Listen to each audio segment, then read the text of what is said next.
Dante Vitale did not get jealous. He controlled empires, not emotions. He ran meetings with men twice his age, moved money across borders, and ordered things done with one quiet sentence. He was the kind of man people whispered about in restaurants and pretended not to recognize in Midtown. He did not chase. He did not explain himself. And he definitely did not follow women. Until the night his maid made him feel something he couldn't name. It started days before the street scene. He had noticed Olivia Carter long before she knew he noticed her. At first, she was just the new maid. The agency had sent her after his former housekeeper retired. Young, polite, American, discreet. He liked discreet. She showed up on time, kept her head down, didn't snoop, didn't ask questions about the men in suits who sometimes arrived with bruised faces. But then she kept doing something unusual. She smiled. At the doorman, at the cook, at the security guys. She thanked the driver when she borrowed the service elevator. She laughed with the gardener about the size of Dante's ridiculous indoor plants. She never laughed with him. Around other people, she was light. Around him, she was professional. That irritated him. One afternoon, he was on a call, standing in the glass office on the second floor of the penthouse, when he heard it again. Her laugh, not loud, but honest. He glanced down. She was in the living room, talking to one of the younger security guards who was installing a new camera. She said something. The guard laughed too, and she brushed a strand of hair behind her ear. Dante's eyes darkened. "Boss?" the voice on the phone asked. "Nothing," he said, pulling his attention back. But from that moment, he started tracking her in small ways. What time she arrived, what time she left, what she wore. He even noticed on Wednesdays she left a little faster, like she had somewhere to be. He didn't like that he was noticing. So when Wednesday came again and she slipped out the service entrance at 8:12 p.m., coat on, hair in a loose ponytail, he was already in the SUV across the street. Luca sat in the back, scrolling through messages. "You want me to send someone to trail her?" "No," Dante said, watching Olivia turn the corner. "I'll go." Luca looked up, amused. "Since when do you?" "Since I said I'll go." Outside, the city was damp and buzzing, the streetlights reflecting on the wet asphalt. Olivia walked like someone used to doing things alone, fast, alert, but not paranoid. She stopped under a flickering streetlight, checked her phone, and looked around. Then he appeared. A tall guy in a hoodie and jeans, a backpack over one shoulder, grin wide. He waved at her. She waved back. And then, Dante felt his chest pull tight. She ran the last few steps to hug him. Something snapped. "Who the hell is that?" Dante muttered under his breath. Luca leaned forward from the back seat. Maybe a date. That was the wrong answer. The door of the SUV swung open. Dante crossed the street with long, furious strides, black coat moving like a shadow around him. "Olivia!" His voice cut through the air. She jumped, turning around. "Mr. Vitale?" The other guy looked confused. "Liv, who is he?" Dante demanded, eyes locked on her. Not the man, on her. "You leave my building and meet some man on the street at night?" People glanced over.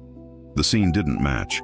A powerful, dangerously handsome man in an expensive coat confronting a maid and some random guy on a New York sidewalk. Olivia's brows pulled together. What?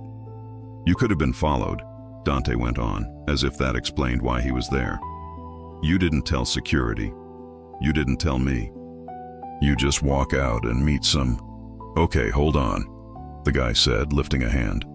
"Why are you talking to her like—" "Because she works for me," Dante snapped, "and I don't like surprises." Olivia stared at him, and then her eyes widened with realization. Oh no, he thought. She pressed her lips together to keep from laughing, but it was useless. "Mr. Vitale, this is my brother." Silence. Dante stilled. "What?" The guy, tall, freckled, not even her type, grinned and stuck out a hand Dante did not take. "Ryan Carter, her brother. I came to walk her home. You must be the intense boss." Olivia burst out laughing. It came out bright and genuine, the kind of laugh Dante had wanted to pull out of her, but not like this. You followed me? She asked between laughs. You actually followed me because you thought I was on a date? Dante felt heat crawl up his neck, an emotion he hadn't felt since he was 15. I misread the situation. Ryan shrugged. Happens, man. No, Dante said sharply. It doesn't. Olivia wiped at her eyes. Well, it happened tonight. Behind him across the street, Luca was flat out laughing in the SUV. Dante cleared his throat, trying to regain an ounce of dignity. It was a security concern. Sure, Olivia said, still smiling. You were very concerned. I apologize, he said, clipped. He looked her brother over. Harmless. Civilian. Not a threat. Which made his reaction even more ridiculous. It won't happen again. He turned and walked away before she could say anything else. The night swallowed him back up, but Olivia's laughter followed him all the way to the car. Luca opened the door, smirking. So, brother, shut up. You want me to run his name? He's her brother. Yeah, but you didn't know that before you stormed the sidewalk like a jealous Luca. Okay. They drove off, but Dante didn't relax. He stared out at the city, jaw tight. Why had it bothered him so much? He'd had women, beautiful, expensive, ambitious women. None of them had made him get out of a car in the rain to interrogate them on the sidewalk. Olivia cleaned his house. She made coffee.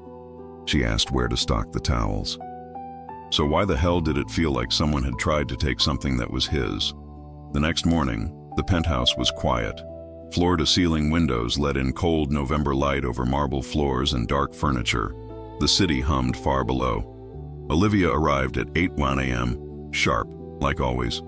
Ponytail, simple makeup, black flats. As if she hadn't watched her mafia boss employer have a jealous meltdown in public the night before. Good morning, Mr. Vitale, she said as she stepped in. He was already there. Usually he left early. Meetings, warehouses, restaurants that were covers for other things. Today he was in the living room, suit jacket off, white shirt open at the collar, a file in hand he clearly wasn't reading. His eyes went straight to her. Morning. You're in, she said, pretending to be surprised. Early. Had business, he lied. Olivia went to the kitchen, set her bag down, washed her hands. She could feel his eyes on her. She bit back a smile. About last night, he started. She turned, leaning on the counter. No, please, let me remember it exactly as it was. His brow lifted. As what? As the night Dante Vitale, king of the New York underworld, almost arrested my brother because I dared to have a life. The corner of his mouth twitched. You enjoy this too much. A little, she admitted. You should have seen your face. He took a few steps toward her, slow, unhurried, all control again. You're lucky I don't fire you. You won't. Why not? Because I'm good at what I do. And because you weren't mad I was out. You were mad you didn't know who I was with. Silence. She'd hit it. Dante's eyes darkened. That was the thing about power. It was easy to command entire rooms, but much harder to control one woman who saw through you. He changed the subject.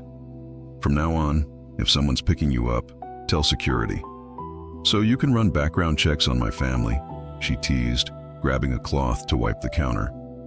So I know you're not walking into something I can't protect you from, he said, serious now. She paused, looking at him. That was the first time he'd said it like that. I can protect you. You don't have to protect me, she said softly. I hired you. You step into my building. You fall under my protection, he replied, voice low, final. That's how it works. She swallowed. That was intense and a little addictive. He watched her work for a while, pretending to check his phone. She moved efficiently, quiet, organized. But every time she passed near him, there was a shift in the air. A brush of her shoulder, the scent of her shampoo, the memory of her laughing at him in the street. At one point, she was dusting a lower shelf and the cloth slipped. She bent to grab it, and so did he. Their hands touched. It was nothing. A second, skin on skin. But Dante felt it like a spark. Olivia did too. Her eyes flicked up to his, wide, startled. His hand was bigger, warmer, his veins visible. He could have let go. He didn't. "Careful," he said quietly. "I am," she whispered back, not moving. His gaze dropped just for a heartbeat to her mouth. Then the office phone rang. He pulled his hand back first. "I have to take this." He walked away, answering in Italian, voice cool again. She let out a breath she hadn't known she was holding. So that was it. He could pretend all he wanted. About security, about rules, about her being under his protection. But last night hadn't been about safety. Dante Vitale was jealous, and jealous men were dangerous. He tried to work the rest of the morning. Tried. But every time he thought about that street, he wanted to go back in time and do it differently. Not because he regretted following her, he didn't, but because he hated looking foolish in front of her. Luca came by around noon with updates about a shipment. "Everything at the docks is clear." "Good. Also, the kid is clean." Dante looked up. "What kid?" "The brother, Ryan Carter. College student, part-time barista, no record, not connected to anyone." She was telling the truth. Dante shot him a look. "You checked anyway?" Luca smirked. "You're not the only one who gets curious." Dante exhaled slowly. "Don't bring it up again." "Got it. But, boss?" Luca hesitated. "You ever think maybe you're getting too close to the staff?" Dante's stare turned icy. "No, because she's different."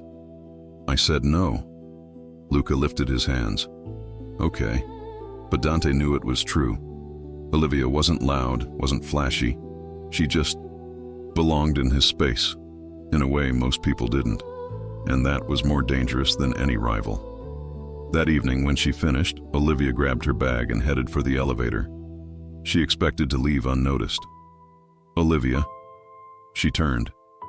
Dante was standing by the window, skyline behind him, one hand in his pocket. "You're leaving?" "Yes." "With your brother?" "No," she said, smiling. "He works late today. I'm fine." His jaw flexed. "Text someone when you get home." She raised an eyebrow. "You want proof?" "I want to know you got there." She studied him for a second. "You really don't like not knowing, do you?" "No," he said simply. She nodded, a small, almost shy smile on her lips. "Okay, I'll text." She stepped into the elevator. He watched the doors close on her. He told himself that was enough, that he didn't need to follow her again. Then she walked out onto the street below, hair loose this time, coat open, city wind playing with the fabric, and something inside him clenched. This wasn't over, not by a long shot. What happens when a mafia boss decides a woman who works for him is now someone he wants near him, always? Dante Vitale had spent his life mastering control, of business, of violence, of men. But control meant nothing when the person you wanted to command didn't even realize she held it. He had told himself that the feeling would fade after a night of sleep. It didn't. If anything, it grew worse the next morning when he found Olivia in his penthouse again, humming softly, while she changed the sheets in the guest room like nothing in the world was wrong. He stood in the hallway for a full minute, watching her tuck the sheets with that calm, unhurried precision.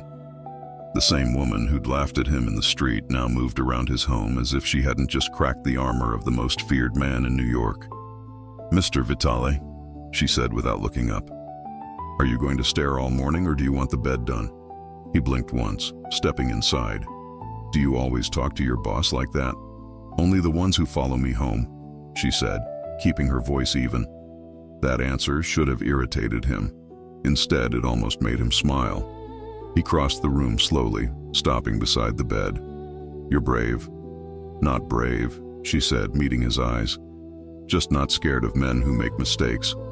His jaw tightened. "You think that was a mistake? What else would you call it?"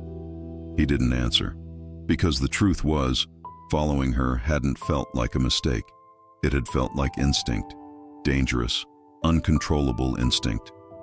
He watched her smooth the pillowcase, her sleeves rolled up to her elbows. The scent of soap and something sweet filled the air. He could almost feel the heat coming off her skin. He should have stepped back, Instead, he reached for the corner of the sheet, helping her tuck it in. Her hand brushed his again, just a second, and the air between them changed. Neither spoke. They both felt it. She pulled away first. "I can handle it." "I know," he said quietly. Later that afternoon, Luca dropped by with paperwork. Dante barely listened. His eyes kept drifting toward the sound of Olivia moving around the kitchen, opening drawers, humming to herself. When Luca finally caught his expression, he smirked. "You sure you want her working this close to you?" Dante didn't look away. "She's staff." "Right. Staff that makes you forget what I just said about the shipment." Dante turned slowly. "You enjoy breathing, Luca?" Luca lifted his hands, grinning. "Just saying. You've got that look." "What look?" "The one you get right before you make a problem personal." "Get out."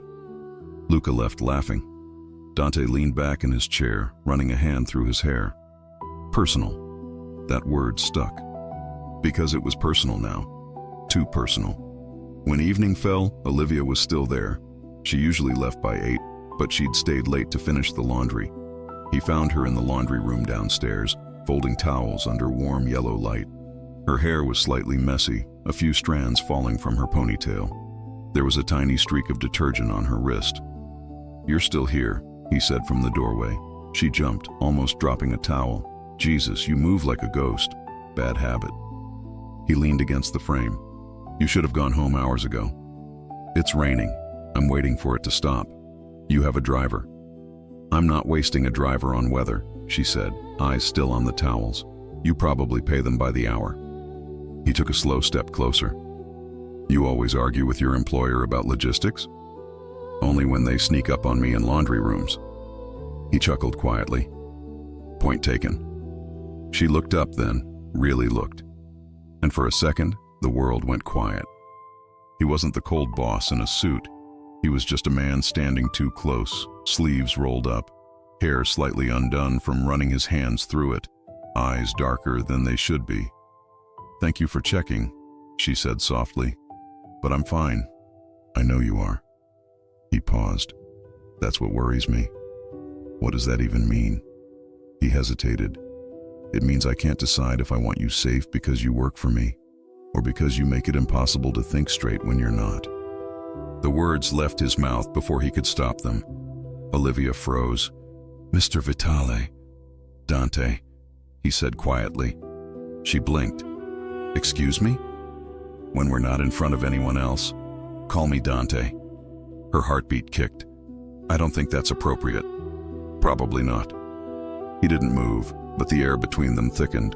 Rain pattered against the windows. The faint hum of the dryer filled the silence. He reached out and brushed the streak of detergent from her wrist with his thumb. Slow, deliberate. Her breath caught. "You missed a spot," he said. She swallowed hard. "You shouldn't." "I know." He stepped back, forcing space between them. "You'll catch a cold waiting for the rain to stop. Let me have the driver take you." "Fine," she whispered. As they walked to the elevator, his hand brushed the small of her back, guiding her forward. Not possessive, protective. But her body didn't know the difference. Neither did his. The next morning, the atmosphere in the penthouse felt different. He was calmer on the surface, but the calm was fragile. Olivia moved around with quiet focus, pretending not to notice the way his eyes followed her every time she entered a room. At one point, she climbed a stepladder to dust a high shelf. He looked up from his laptop, distracted by the sight of her reaching, shirt riding up just enough to reveal the edge of her waist. He told himself to look away. He didn't. "Need help?" he asked, voice lower than he meant. She startled slightly, glanced down, then smiled. "I think I can handle a duster." He stood anyway, coming closer, steadying the ladder with one hand. "Just in case." Her eyes met his from above, something teasing there. "You don't like not being in control, do you?" "No," he said honestly. She laughed softly. "At least you admit it." He looked up at her for a moment longer than he should have. "Careful up there." She climbed down slowly, and when she reached the bottom, they were face to face, close enough that she could see the faint stubble on his jaw, close enough to smell his cologne. Neither moved. She whispered, "Thank you." His hand brushed her arm as he stepped aside. "Anytime." That afternoon, an unexpected visitor arrived. One of Dante's men with bad news about a shipment in Jersey. As Dante spoke with him in his office, Olivia entered quietly to drop a folder she'd found on the counter. The man's eyes lingered on her for a second too long. Dante noticed. The conversation stopped cold. "Eyes on me, not her," he said, voice like ice. The man flinched. "Sorry, boss." Olivia froze, realizing what had just happened. The tension in the room could have cut glass. When the man left, she turned. "You can't talk to people like that because of me." "I can," Dante said, standing. "And I will." "That's not fair." "It's protection." "It's intimidation," she shot back. He walked around the desk, closing the distance between them. "In my world, they're the same thing." Her chest rose and fell faster now. "Then maybe your world is the problem." He stopped inches from her. "It is, but I'm still in it, and now you are too." For a moment, the only sound was their breathing. The argument dissolved into something heavier, not anger, but something dangerously close to desire. She stepped back first, breaking the spell. "I need to finish the rooms." He nodded once, forcing himself to breathe. "Go ahead." As she left, he stared at the door long after it closed. That night, she found a small box on the kitchen counter with her name on it. Inside was a brand new phone. No note, just a number saved under D. She sighed, shaking her head. "Control issues," she muttered. But when she got home and the rain started again, she texted him anyway. "Olivia, made it home. No need to send the driver." D. "Good. Lock your door." Olivia, "You always this bossy?" D. "Always this worried." She stared at the last message for a long time, a smile tugging at her lips. Up in the penthouse, Dante set the phone down and leaned back in his chair, watching the city lights blink through the window. He told himself it was just a message, just a check-in. But deep down, he knew. The line between protection and possession had already vanished. What happens when a simple act of protection turns into something neither of them can ignore? And the dangerous world around Dante starts noticing her too. The next morning, Olivia arrived earlier than usual. She told herself it was because she wanted to finish the laundry before the rain started again. But deep down, she knew she wanted to see if Dante would mention the text from the night before. He did. The moment she walked into the kitchen, he looked up from his espresso, phone in hand. "You texted." "I did," she said carefully, hanging her coat. "You told me to. You didn't have to listen. You told me to lock my door too. Should I have ignored that part?" He studied her face for a moment, lips curving slightly. "You're impossible." "Thank you," she said, smiling faintly, and went back to cleaning the counter. Dante leaned back in his chair, watching her. He didn't like how easily she smiled at him now, not because it bothered him, but because it did the opposite. Every movement she made pulled his focus like gravity. She was too calm, too sure of herself for someone working in a world like his. He wanted to know why. "How long have you been in New York?" he asked suddenly. 2 years. "Family here?" "Just Ryan." "Parents?" "Gone," she said quietly, still wiping the counter. He hesitated. "I'm sorry. It was a long time ago." She looked up, meeting his eyes. "You?" He gave a short, humorless laugh.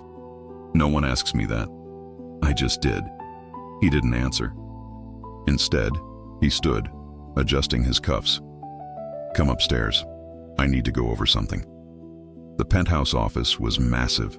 Floor-to-ceiling glass, leather furniture, the skyline stretching out like an ocean of light. Olivia had been in there only twice, both times to drop papers. Now she followed him in, feeling the tension climb with every step. "Sit," he said, gesturing to the chair opposite his desk. She sat, hands folded neatly in her lap. "Am I in trouble again?" "No," he said, though his tone was unreadable. "But I need to make something clear." "About what?" "Boundaries." She raised a brow. "You're the one who texts me to lock my door, Dante." He exhaled slowly, the sound closer to a growl. "Exactly, that's what I mean. It's not appropriate." You're right. He glanced up sharply. I am? Yes, she said. You shouldn't follow employees, buy them phones, or tell them when to sleep. He tilted his head. You're enjoying this lecture, aren't you? A little. He almost smiled. Fine. You've made your point. Good. She stood, smoothing her shirt. Glad we understand each other. She turned toward the door, but his voice stopped her. Olivia. She looked back. Understanding something doesn't make it easier to ignore. She didn't answer, because she didn't know how to. She just stared at him for a heartbeat longer than necessary, then walked out. That night, Dante couldn't focus. Luca sat across from him in the lounge of their private club, going over numbers. Boss, we're short one container at the docks. Dante's attention drifted to the window where the rain slid down in thin silver lines. Find it. I'm trying, but then find it faster. Luca sighed. You used to listen when I talked about business. Dante turned his head slowly. You think I'm distracted? I think you're human, Luca said, and I think that's dangerous in our line of work. Dante said nothing. He already knew he was distracted, because when he closed his eyes, he didn't see ledgers or deals. He saw a maid's hands folding towels, her laughter echoing against marble floors. The next day, the storm hit harder. Wind against the glass, the city gray and restless. Most of the staff had gone home early. Olivia stayed. She was finishing the kitchen when the lights flickered once, twice, then went out completely. Perfect, she muttered. Of course. My generator's kicking in. Dante's voice came from behind her. Give it a second. She jumped. Do you always appear out of nowhere?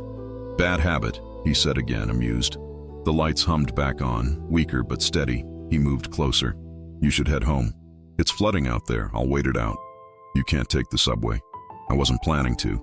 Then you'll stay here, he said simply. She blinked. Here, in the penthouse, it's safer. I'll sleep in the guest room. He nodded. Good.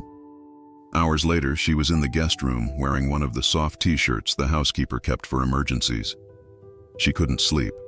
The sound of rain against the windows was too loud, and her mind wouldn't stop replaying the way he'd looked at her earlier, like a storm held behind a man's eyes.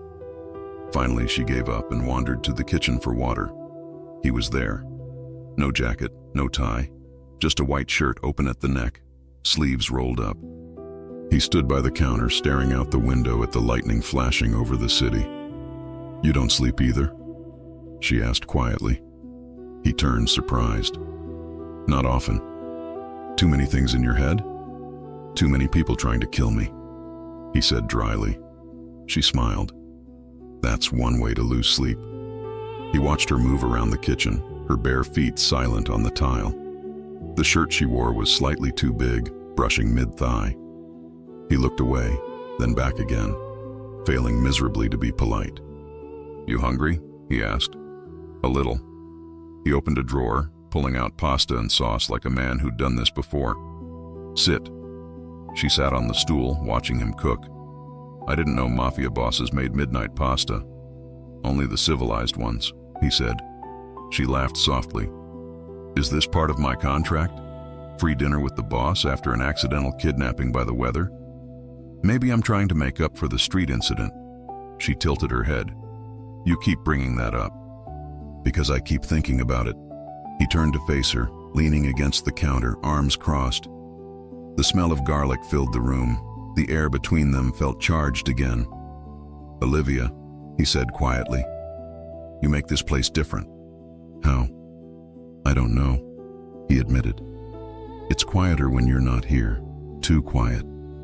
Her throat tightened. Dante. He cut her off gently. You don't have to say anything. Lightning flashed, illuminating the sharp lines of his face, the shadow of stubble on his jaw, the scar near his temple.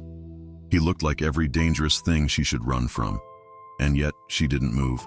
He came closer, slow, deliberate, stopping inches away.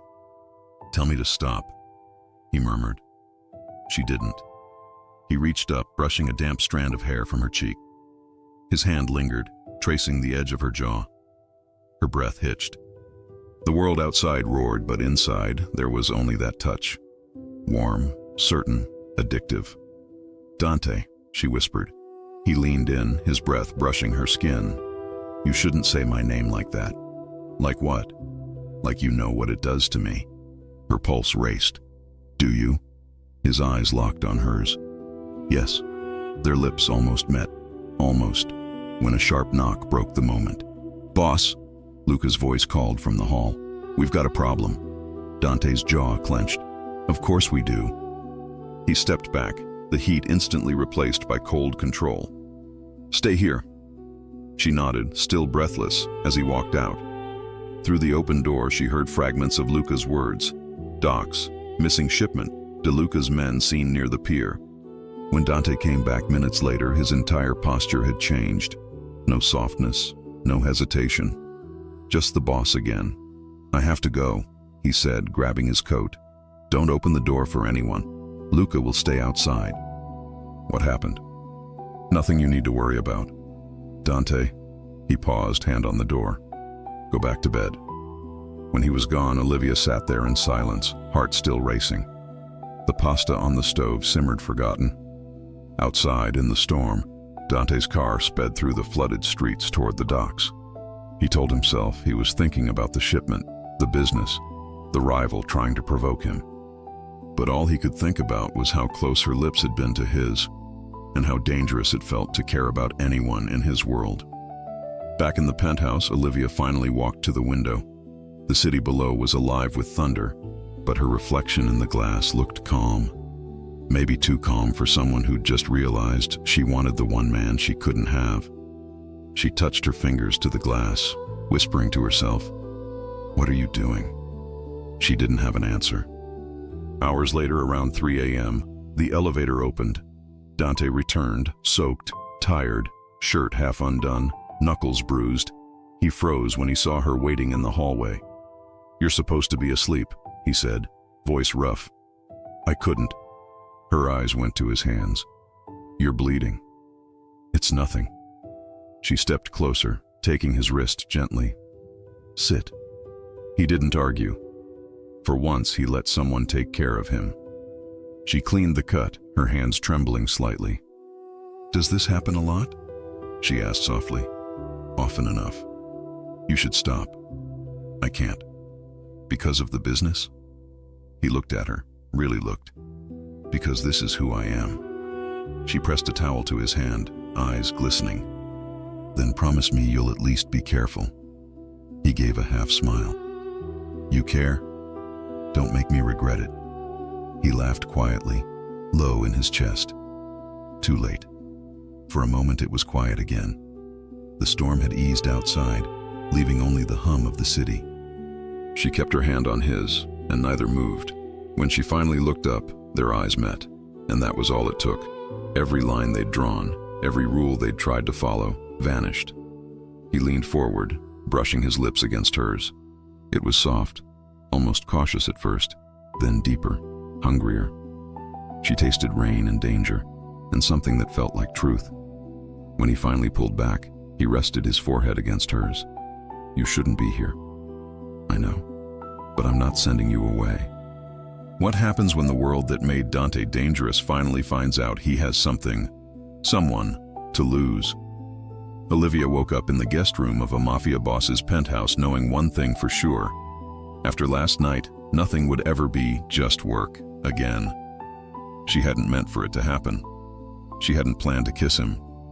She definitely hadn't planned to patch up his hand at 3 in the morning while he sat there, shirt undone, wet from the rain, and looking at her like she was the only quiet thing in his world. But she had, and he had kissed her back, fully, without hiding, without pretending it was a mistake. Now she had to walk out there and see him like they hadn't crossed a line. She got dressed quickly in the extra clothes the housekeeper kept for emergencies, simple black pants, a soft beige sweater. She tied her hair back, took a deep breath, and stepped into the hallway. Dante was already awake. Of course he was. He was in the kitchen, suit pants on, white shirt rolled at the sleeves, coffee in one hand, phone in the other. His hair was still damp from the shower, and he had that look again, half boss, half man who hadn't slept much. He saw her the second she walked in. Something flickered in his eyes. "Morning," he said. "Morning," she replied, pretending to be casual, pretending she hadn't wanted to kiss him again the second she opened her eyes. He watched her go to the sink, wash her hands, start preparing breakfast like any other day, like she was still the maid, like he hadn't held her face in his hands hours ago. "You don't have to work today," he said suddenly. She looked over her shoulder. "I work here. That's what I do." "You were up half the night. So were you. That's different." "How?" she asked, turning fully now. "Because you run an empire and I run a dishwasher." His jaw clenched. "Because someone took a shot at us last night." She froze. "What?" He set the coffee down. "At the docks. Not at me directly. Warning shots. DeLuca's men were there." The name was new to her, but she didn't need details. She knew enough to understand. Another man in the same business, another man with guns, another man who didn't like Dante. "So they tried to scare you?" "They tried to see how far I'd go." His eyes locked on hers. "And I don't like it when people test me." "What does that have to do with me?" He hesitated, and in that hesitation she understood. "They saw me," she whispered. "Not clearly, but they saw someone in the penthouse, someone I cared enough to keep there." Her stomach dropped. "Dante, this is why I told you to tell security when you meet people. This is why I follow when something doesn't make sense. This is why I don't like surprises. You think they'll come after me?" "I think," he said slowly, "that when a man like DeLuca wants leverage, he looks for whatever you're trying to protect." She swallowed. "And you're trying to protect me?" "Yes." His answer was immediate, firm. No embarrassment this time, no pretending. He said it like a fact. She looked down at the countertop, fingers tracing the marble. "I didn't ask for that." "I know. I just took a job." "I know." "I didn't know you'd want you," he finished for her, voice low. "Neither did I."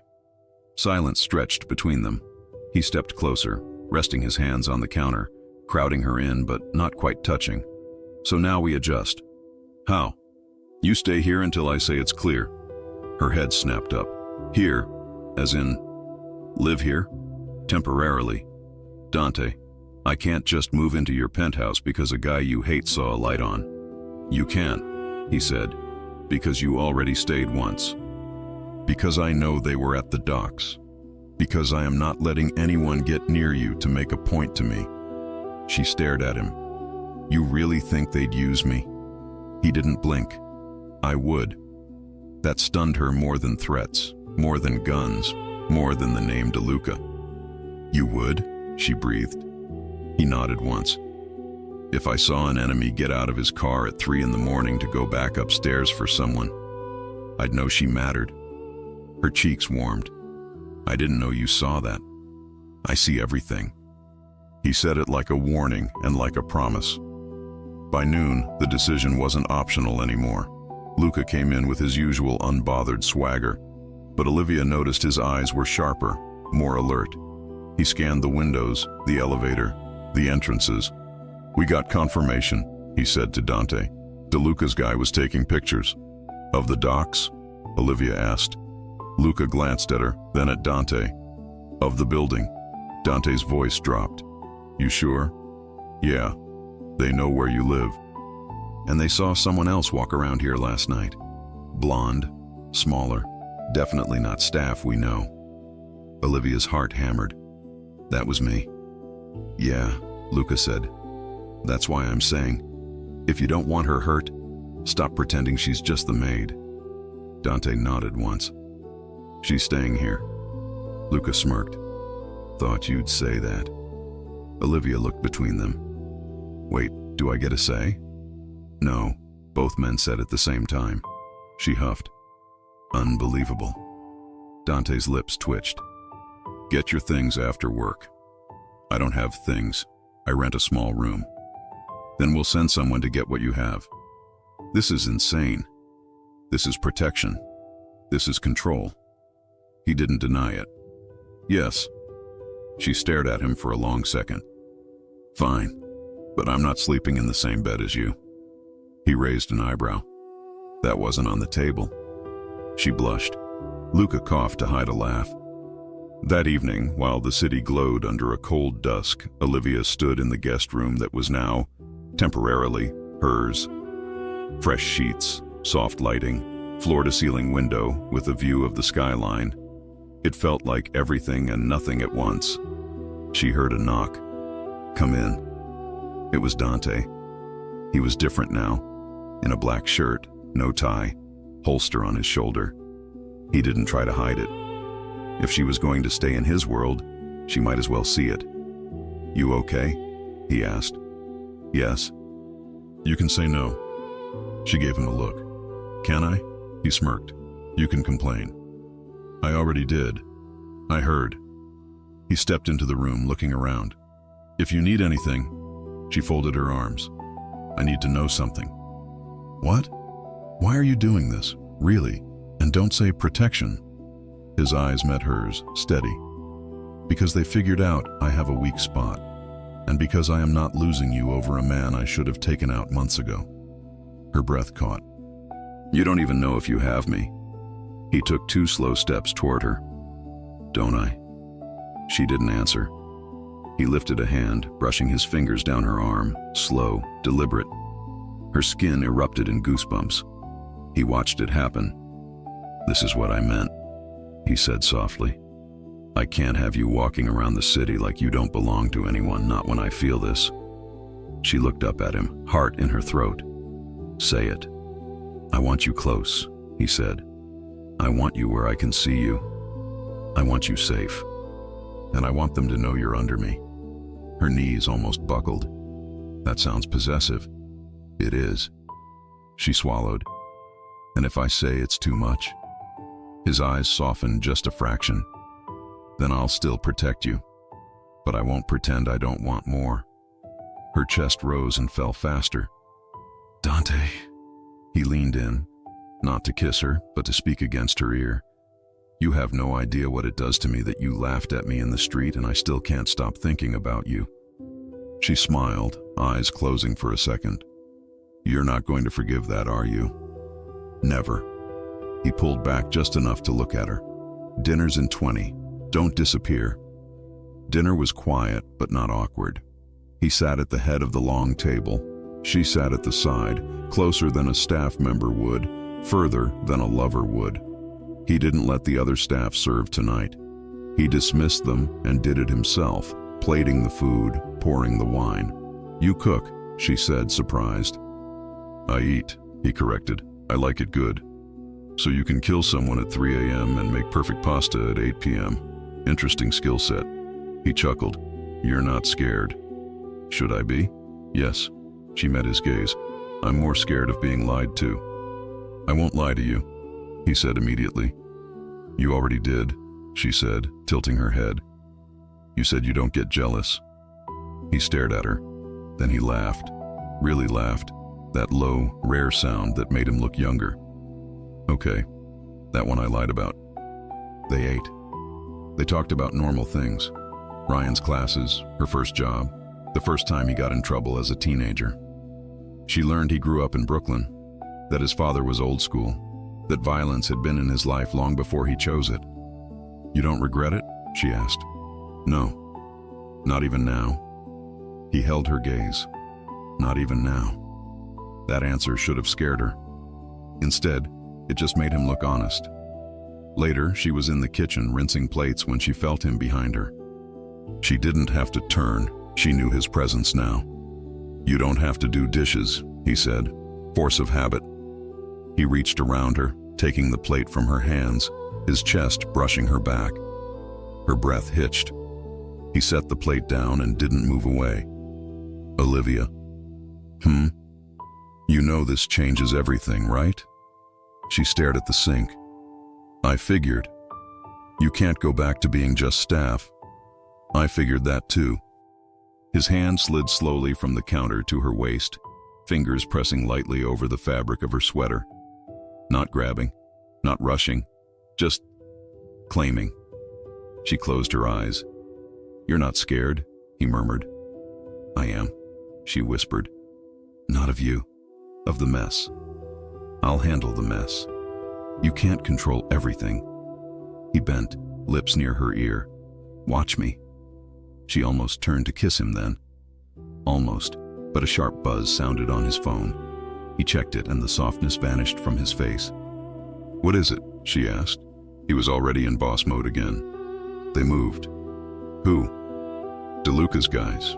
They were near your old building. Her blood ran cold. My... What? They were looking for you, he said, eyes on hers.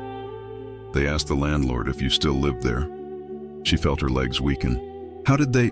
Because I let you go there alone for too long, he said, furious at himself. That's over. I don't live there anymore, she said quickly. Your men picked up my things. They don't know that yet, he said. So we're going to make sure they never get close enough to find out. She nodded, heart pounding. Okay. He cupped her face suddenly, his thumb tracing her cheek. Look at me. She did. They will not touch you, he said, each word slow and lethal. Not while I'm breathing. She believed him, completely. That night, the penthouse was quieter than usual. Security doubled at the entrance. Lucas stayed downstairs. The cameras were checked twice. Olivia sat on the edge of the guest bed, staring at the door, feeling the weight of a life she hadn't chosen closing in on her. She heard footsteps. A soft knock. It's me, Dante's voice said. She opened. He stood there in a black t-shirt, no holster this time, hair slightly messy, eyes tired. You can't sleep either, she asked. He shook his head. I keep seeing them at your building. I'm not there. I know. He exhaled. I still see it. She hesitated. Then, softly, do you want to sit? He stepped in. She sat on the bed. He sat beside her, not touching but close enough that their shoulders almost met. I didn't want this, he said after a moment. What? For you to be dragged into this. You warned me. I still let it happen. She looked at him. Dante, I'm here because you asked me to stay. If I'd said no, you'd have fought me on it. True. So stop acting like you forced me. He turned to her, eyes searching her face. You're not scared of me? No. You're not scared of what I do? I don't like it, she said honestly. But I like you. Something in him softened, something no one else got to see. You shouldn't. I know. He reached over then, slowly, giving her every second to pull away. She didn't. His hand slid to the back of her neck, warm and sure, and he pulled her in for a kiss. This one wasn't cautious. It was hungry. She leaned into him, fingers gripping his shirt, heart pounding. He tasted like coffee and danger, and something that felt like home even though it shouldn't. He deepened the kiss, but he kept control, not of her, but of himself. He wasn't going to rush, not tonight, not when she was staying here because of his world. He pulled back, resting his forehead on hers. If I start this, I won't want to stop. She was breathing hard. Then don't start. He huffed a laugh. You're cruel. You're the one putting me in your house and telling me not to feel anything. I didn't say that, he murmured. I said it's dangerous. She looked into his eyes. What isn't with you? He had no answer. He kissed her again, slower this time, like memorizing her, and then forced himself to stand. I have to check downstairs, he said, voice rough. Lock your door. I thought I was under your protection. You are. Lock it anyway. He walked to the door, hand on the knob. Then he looked back, gaze fierce.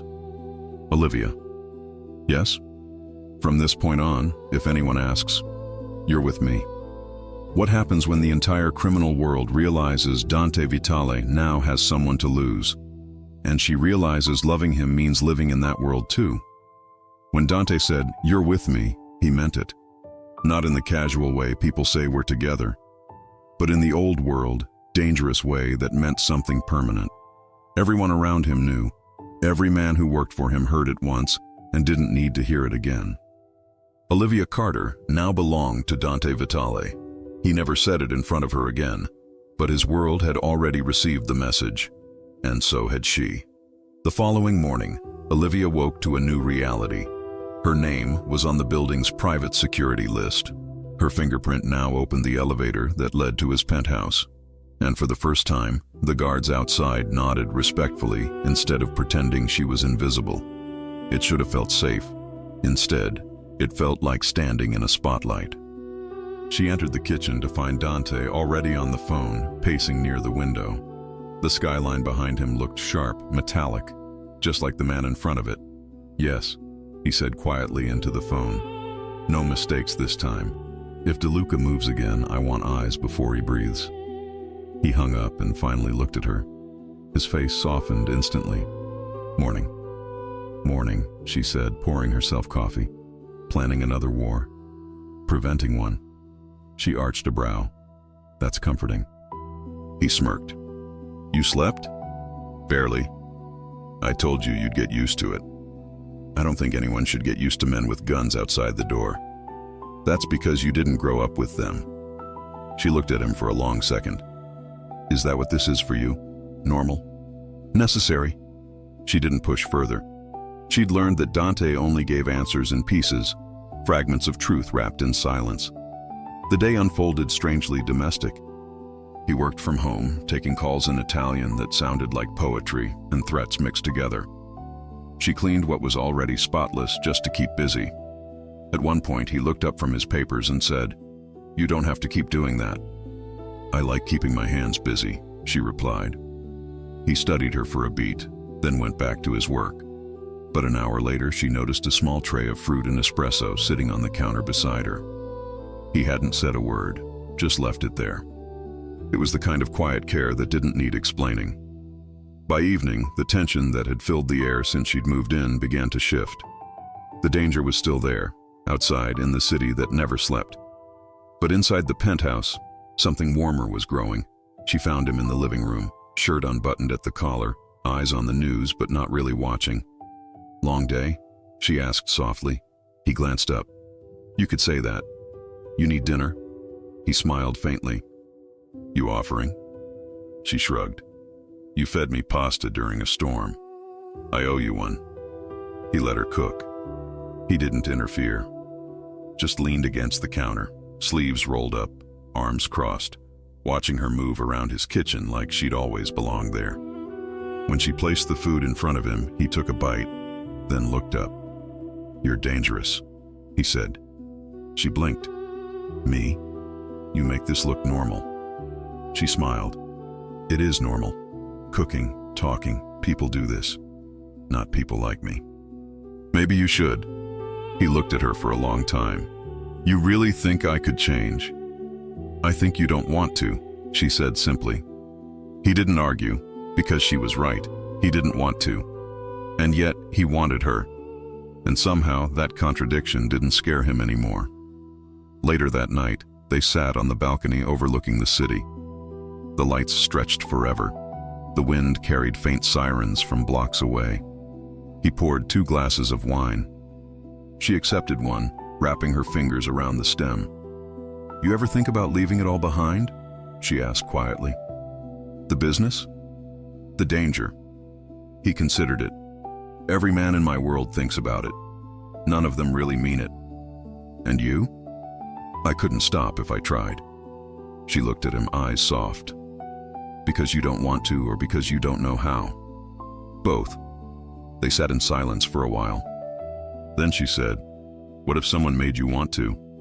He smiled, not cold, genuine, amused, a little sad.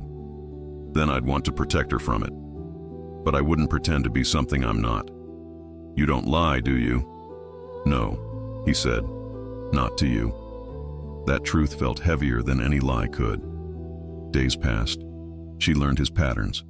He liked his coffee black, his whiskey at night, his paperwork organized down to the smallest detail. He didn't sleep more than 5 hours. He hated when people raised their voices, and he always kept a gun within reach, even when he was smiling. He learned hers too. She hummed when she cleaned. She laughed at bad jokes. She talked to herself when she cooked. And she called him Dante now, not Mr. Vitale. That alone made every man in his circle nervous. No one else dared say his first name. One afternoon, Luca showed up as usual, uninvited and too relaxed. "Boss," he said, walking in with a folder.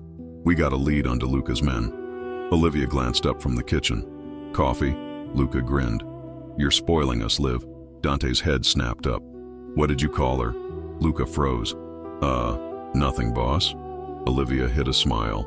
When Luca left, Dante said, "He's lucky he's my friend." She laughed.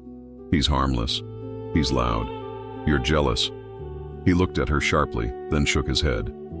"You think I don't notice how people look at you? They're just being polite. Not polite enough." She crossed her arms. "You can't control everyone." He stepped close, voice dropping. "No, but I can make them afraid to try." Her heart kicked faster. "You realize how crazy that sounds?" "Yes." "And you're okay with that?" "Yes." "Why?" "Because it's the only way to keep you safe." She stared at him for a long second. "You really believe that?" "I know it." And maybe, she thought, that was what made him who he was. A man who equated love with protection, control with care. It was twisted, but it was real. That night, he took her somewhere new. He didn't say where they were going, just told her to wear something nice. The car stopped in front of a quiet Italian restaurant downtown. Not one of his flashy spots, but something older, warmer, full of candlelight and low jazz. "This is yours," she realized as they stepped inside. He nodded. "One of them." The staff greeted him with respect, not fear, but reverence. The table waited in the corner, private and set for two. He held her chair. "This doesn't feel like your world," she said softly. "It's the part I don't show most people." They ordered, they talked, and when the music changed, he extended a hand. "Dance with me." Her eyes widened. "Here." "Why not?" She hesitated only a second before placing her hand in his. He led her onto the small open space near their table. His hand settled at her waist, hers rested lightly on his shoulder. He moved like he was born to it, steady, confident, close. She smiled up at him. "Who taught you this?" "My mother," he said quietly. "Before she died." Her chest tightened. "You never talk about her." "She loved music," he said simply. "Said it was the only thing that made the world feel safe." Olivia pressed her head lightly against his chest. Maybe she was right. He held her a little tighter. When they left the restaurant, two of his men flanked the car. She noticed, but didn't ask. She'd learned not to. Halfway home, Dante's phone buzzed. He checked the screen, face hardening. "What is it?" she asked. He didn't answer. "Dante?" He closed the phone slowly. "Ryan." Her pulse skipped. "What about him?" "He's fine," Dante said quickly. But DeLuca's men made contact. Her breath caught. "What do you mean, contact?" "They followed him after class. Didn't touch him. Just made sure he noticed." "Oh my God." "He's safe now," Dante said. "Luca's men picked him up. They're bringing him here." Her voice trembled. "You think they did it to scare you or me?" "Both." When Ryan arrived, pale and confused, Olivia ran to him. "Are you okay?" "Yeah," he said. "They didn't do anything, just stared. One of them said your name, then mine." Dante stood behind her, silent, calculating. Ryan looked at him. "You said you'd keep her safe." "I will," Dante said. "You said none of this would touch us." "I said I'd protect her, and now I'm protecting you too." Ryan looked between them. "Protect or own?" "Ryan," Olivia warned softly.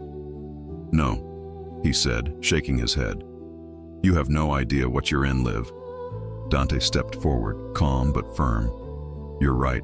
She doesn't. But she will. And you'll stay alive because I said so." Ryan swallowed. "I don't owe you anything." "No," Dante said, voice low. "But your sister does." Ryan's jaw clenched. "You don't scare me." "You should," Dante said quietly, "because I don't make threats twice." The air thickened until Olivia finally stepped between them. "Enough." Dante looked at her, then at Ryan, then backed off a step. "He'll stay in the lower apartment for now. Luca will set it up." Ryan hesitated. You really think I'm safer here? I know you are, Dante said, because nobody touches what's mine. Ryan looked at his sister, then back at Dante. That's exactly what I'm afraid of. That night, Olivia couldn't sleep. She lay in bed staring at the ceiling, hearing every distant sound of the city, every echo of Ryan's voice. Dante knocked once, then stepped inside quietly. You awake? She sat up. You shouldn't be here. Neither should you, he said. But we are. He crossed to her, sat on the edge of the bed, close but not touching. I meant what I said. He's safe. I know. You're angry. I'm tired, she said, of pretending this isn't bigger than me. It is bigger than you, he said softly. It's bigger than me too. Then why don't you stop? He looked at her for a long moment. Because this is all I know. She exhaled shakily. And if I asked you to walk away? He shook his head. You wouldn't. Why not? Because you already know who I am, and you kissed me anyway. Her throat tightened. That doesn't mean I'm okay with this. It means you see me, he said quietly, and no one ever has. She looked at him, the man everyone feared, sitting there like he'd finally let someone in. And she realized she wasn't just living in his world anymore. She was part of it. He reached for her hand. Whatever happens next, you stay close to me. I always do, she whispered. He leaned in and kissed her, deep and certain, the kind of kiss that felt like both a promise and a warning. When DeLuca decides to strike back, Dante must face the cost of loving someone outside the Mafia, and Olivia will finally see just how far he's willing to go to protect what's his. It happened on a Tuesday.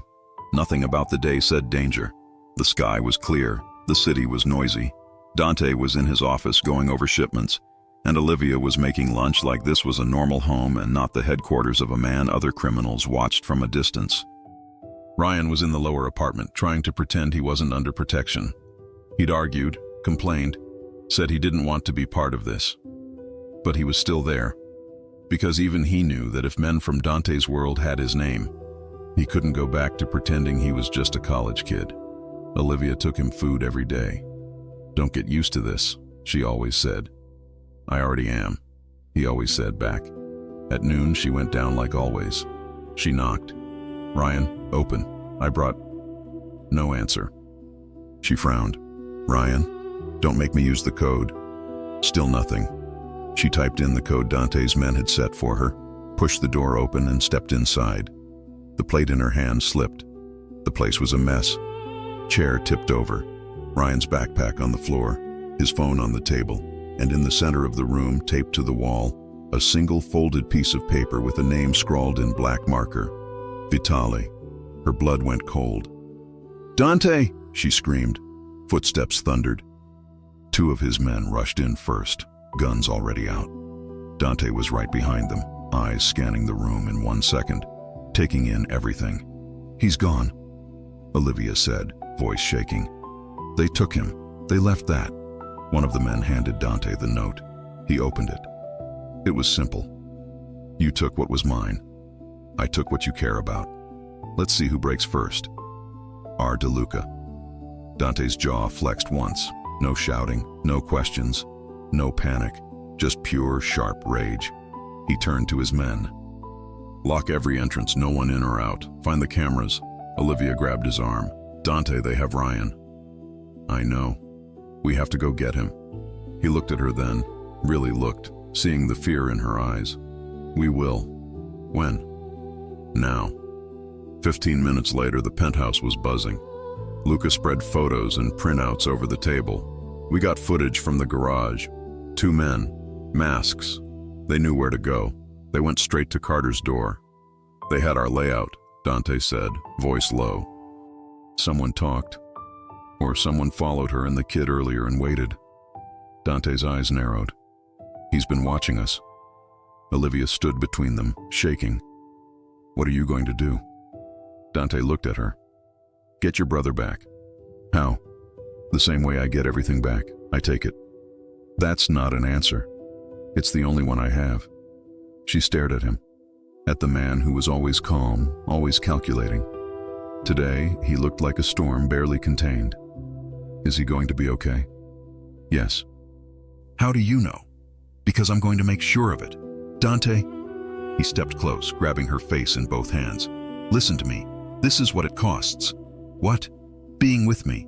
This is what it costs. People will come for you. For him. For anyone I look at too long.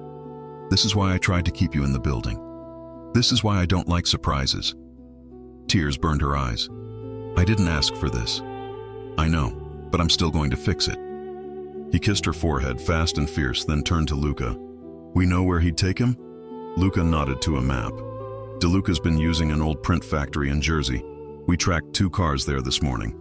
Then that's where we're going. I'll go with you. No, Dante said at once. You stay. Olivia snapped her head up. No, I'm coming. Olivia, he took my brother because of me, she said, voice trembling but steady. I'm not staying here waiting to hear if he's alive. He took your brother because of me, Dante corrected. This is my war, not yours. You made me part of it. He stared at her. Then he swore under his breath. Fine, you go in the second car. You don't leave it unless I say. She nodded fast. Okay. He grabbed her wrist. I mean it. You don't move until I tell you. I won't. He held her eyes for one more second, as if memorizing her. Then he let go. The ride to Jersey was tense. Dante was in the first SUV with Luca and 2 of his best men. Olivia sat in the second with one of his security guys beside her, gun visible. Rain started again, hitting the windows like fingers. She looked ahead at the black SUV and thought, this is what loving him means. This. Not just kisses and pasta and city views. This. Her phone buzzed. Dante, don't get out until I say. Olivia, just bring him back. Dante, I will. Olivia, don't get shot. Dante, not in the plan. She almost laughed. Almost. The factory was exactly where Luca said it would be. A wide, abandoned brick building near the water, chain-link fences, broken windows. Classic place for a message. Dante's SUV stopped first. He got out, coat open, gun already in his hand. Olivia watched from the back car, heart in her throat. Luca and the men fanned out. Eyes up, Luca said into the comm. He knows we're here. Dante walked forward, calm as if he owned the building. DeLuca, he shouted. You wanted me here. I'm here. A voice echoed from inside. You brought friends. You took something of mine, Dante called back. I don't play alone when people do that. Oh, she is something, isn't she? DeLuca's voice was mocking, slick. Pretty little maid. Didn't think you were the type, Vitale. Dante's grip tightened. You touch her, I burn your entire operation. Relax, DeLuca said. I didn't take the girl, yet. I took the brother, to show you how easy it is. Olivia clawed at the door handle, but the guard beside her shook his head. Boss said stay. She could see inside from where she sat, not clearly, but enough. A chair, a figure. Ryan, hands tied, mouth taped but alive, her eyes filled. Dante stepped into the doorway, but not too far. He knew better than to walk into a trap. Let him go, he said. You hurt my people, I hurt yours, DeLuca said, stepping into view. Mid-40s, dark coat, smirk that said he liked this. You thought you could steal my men, my territory, my shipments, and I wouldn't respond? You sent men after a woman, Dante said. That's weak. I sent men after your weakness, DeLuca replied. Big difference. You want me? Dante said. I'm here. Let him go. DeLuca laughed. You think I don't see what's happening? You think I don't see you going soft? Bringing a civilian into your house? Letting everyone see it? Since when does Dante Vitale bring home a maid? That was when Dante decided DeLuca wasn't walking away. You shouldn't have said her name, Dante said quietly. What, Olivia? DeLuca taunted. That her name? Maybe I should have taken. The shot rang out before he finished. Dante didn't aim for the head. He aimed for the shoulder, enough to drop him, not enough to kill him yet. DeLuca shouted, falling back. His men moved. Dante's men moved faster. Bullets exploded through the empty factory. Stay down, The guard barked to Olivia as she ducked in the car, hands over her head. She saw flashes, heard shouts, felt the car shake. It was over fast. Dante never wasted time in firefights. 2 of DeLuca's men down, 1 ran. Luca went after him. Dante moved straight for Ryan. He ripped the tape off his mouth. "You okay?" Ryan coughed. "I am now." Dante cut his hands free. "Get up." Ryan staggered. "Where's Liv?" "Outside." Ryan's face broke with relief. They rushed out together. The second Olivia saw her brother, she bolted from the car, ignoring the guard, ignoring Dante's order, and ran straight to him. "Ryan!" she cried, throwing her arms around him. "Are you hurt? Did they hurt you?" "I'm fine," he said, hugging her tight. "I'm fine." He came. She looked at Dante over Ryan's shoulder. He was standing there, gun still in his hand, chest rising and falling, eyes only on her. He'd risked a war for a boy who wasn't his. For her. She mouthed, "Thank you." He nodded once. Later, back at the penthouse, after the doctor checked Ryan and Luca made sure DeLuca had been handled for the night, Dante finally let himself breathe. Olivia found him in his office, staring out at the city again. "You okay?" she asked. He didn't turn. "You didn't listen." "I know. I told you to stay in the car." "I know." He turned now, eyes blazing. "You could have gotten shot. You could have gotten shot. I'm used to it." "I'm not," she said, voice shaking now that it was over. "I'm not used to seeing you walk into a building with a gun and no fear. I'm not used to you risking your life because of me." He walked around the desk, coming close. "That's what this is, Olivia. That's what being with me looks like. You wanted to be part of it." "I wanted you," she said. "Not the guns. You can't separate them." "I know." He took a breath, then said it. The thing he hadn't planned to say. "I knew about you before you worked for me." She froze. "What?" He held her gaze. "You think an agency sends someone into my home and I don't check? I knew your name. I knew your brother. I knew you worked 2 jobs. I knew you never missed a payment. I knew you weren't connected to anyone." Her eyes burned. "So you, what, picked me?" "Yes." "Why?" "Because you were clean," he said. "Because you weren't using the job to get close to me. Because you smiled at the doorman for real. Because you came in, did your work, and left. Because you were light in a place that's dark most days." She stared at him, disbelief and something else mixing in her chest. "So when you followed me that night, I already knew you had a brother," he admitted. "I just didn't like seeing you laugh with another man." She let out a breath that was half a laugh, half a sob. "You're unbelievable. I told you I don't like surprises. You could have told me. You would have quit." She paused. "Maybe. I didn't want you to quit. And now, he said, stepping even closer, "I want you to stay, even after today, even after seeing what this life costs." She swallowed hard.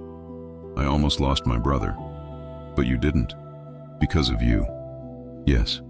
She looked up at him, eyes wet. "I love him. I know.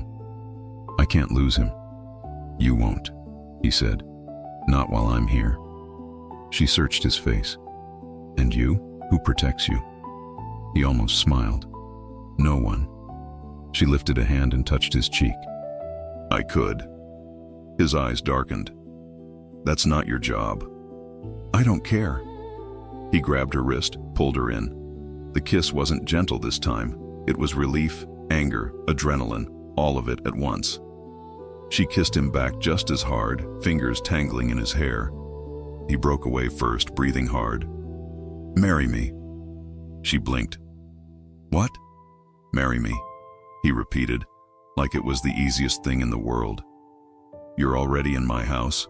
My men already know your name. DeLuca already tried to use you. There's no going back. Marry me." Her mouth opened. "Dante, you were in a shootout an hour ago." "I don't want to wait," he said. "I don't want to pretend you're just the maid. I don't want anyone thinking you're temporary. You're mine." She shook her head slowly, stunned. "But you said you wouldn't leave the business." I won't. Then you're asking me to marry a mafia boss? Yes. You're not promising to change? No. You're not promising to be safer? No. You're just asking me to stay in it. With you? Yes. She stared at him. At the man who just risked his life for her brother, who'd admitted he'd investigated her before she even cleaned his floor, who didn't lie about who he was. And for the first time she realized he wasn't going to be redeemed. He was going to be loved anyway. I need to think, she whispered. He nodded once. Then think. He stepped back, giving her space, something he rarely did. But as she walked toward the door, he said, Olivia. She looked back. I'm not asking because I'm afraid of losing you, he said. I'm asking because today proved I can't afford to. Will she marry a man who just proved he will always choose the crime, even while choosing her? Or will loving Dante Vitale mean accepting a life where danger never leaves? The days after the kidnapping felt like the calm after a war. Ryan was alive. DeLuca was gone. No one asked how. And New York, in all its chaos, went back to pretending it didn't know the name Dante Vitale. But inside the penthouse, nothing was the same. Olivia woke every morning to quiet she didn't trust. Dante worked, made calls, met people, but his eyes found her every time she walked by, as if to make sure she was still there, still breathing, still his. They barely talked about what had happened. They didn't have to. Some things in his world didn't need words.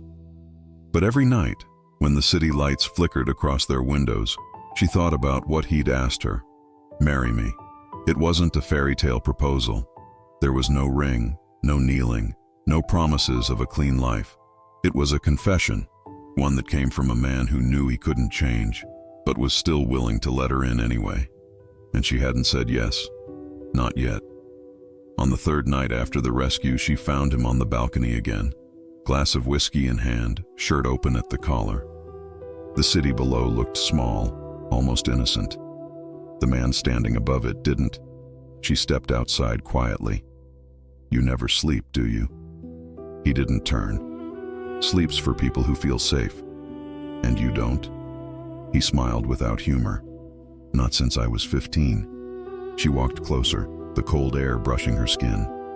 You still thinking about what you said? I'm thinking about how you haven't answered. She crossed her arms. You proposed right after a gunfight, Dante. Some of us need time to breathe.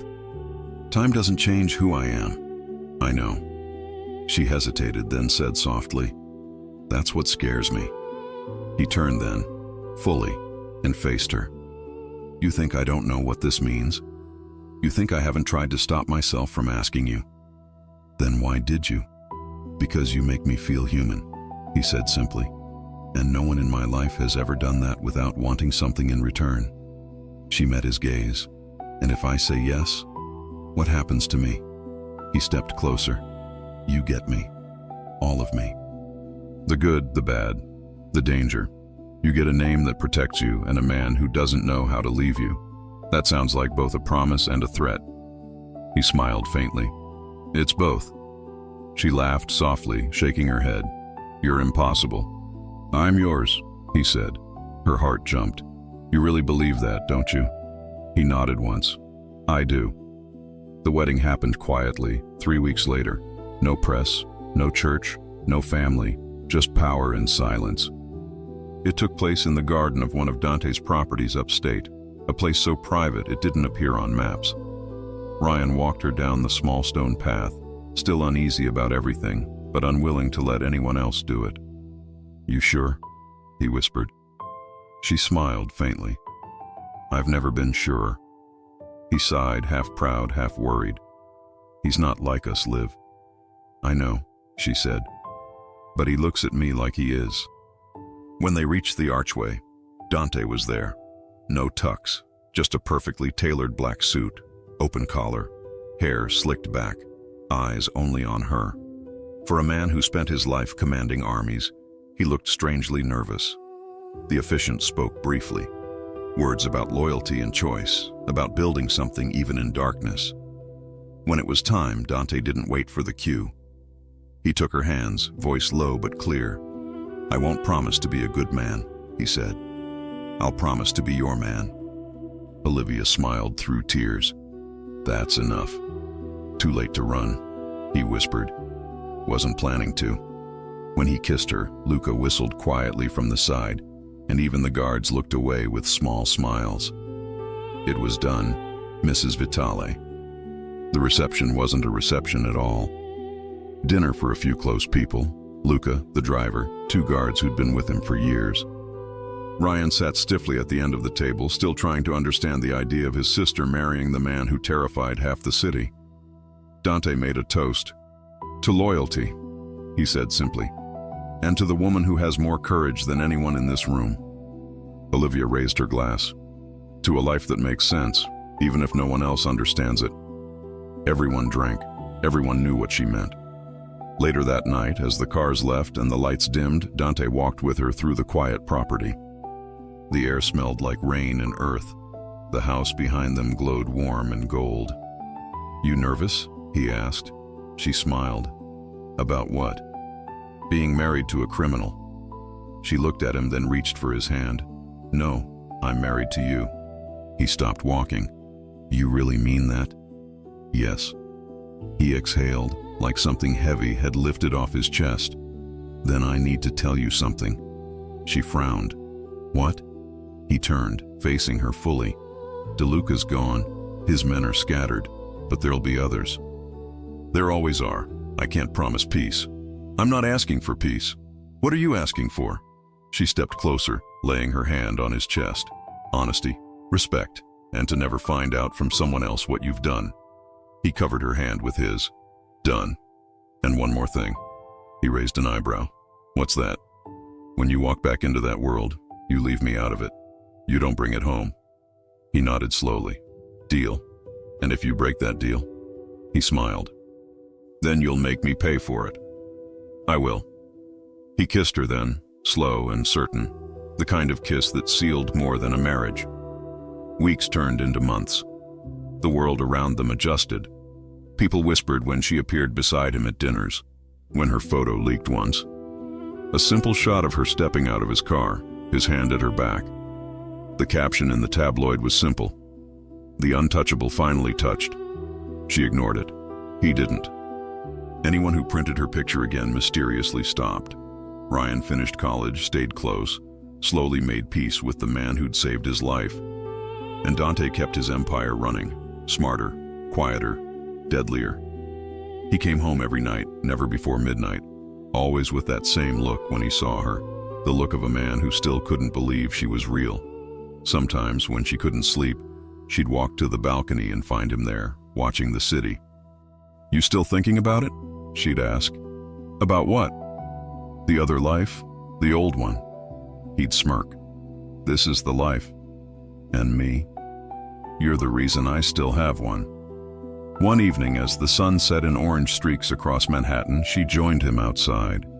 He was in his usual place, whiskey, silence, the city at his feet. "Do you ever regret it?" she asked. He looked at her. "Marrying you?" "No," she said softly, "letting me into your world." He thought for a long moment. "I don't regret what keeps me alive." She smiled. "You call this living?" He pulled her close, his voice low against her hair. "I call this mine." And she realized he was right. Not because his world was safe, but because, somehow, she belonged in it. A week later, Luca brought news of arrival, trying to move into one of Dante's territories. "Handle it," Dante said simply, signing a document. "Already on it," Luca replied, then glanced at Olivia standing nearby. "You sure you want her hearing this?" "She's my wife," Dante said. "She hears everything I want her to." Olivia smiled faintly. "Relax, Luca, I'm not taking notes." Luca left, shaking his head. "You're going to make the boss soft, Mrs. Vitale." She laughed. "I think I already did." Dante looked up from his papers. "You think I'm soft?" She walked over, leaned against his desk. "Not soft. Human." He reached for her hand, pulling her closer. "Don't tell anyone." She grinned. Your secret's safe with me. That night, lying in bed, Olivia listened to the faint hum of the city outside. Dante's arm was around her, his breathing steady against her neck. The same man who once ruled by fear now slept like he finally had something worth losing. And for the first time in a long time, she wasn't afraid of tomorrow, because she understood it now. The cost, the danger, the heat, the loyalty. It wasn't about taming him. It was about standing next to him and knowing she could. In the morning when he left for a meeting, he kissed her cheek and whispered, "Be good." "You too," she said. He smirked. No promises. She watched him go, that black suit and quiet power that somehow felt like home.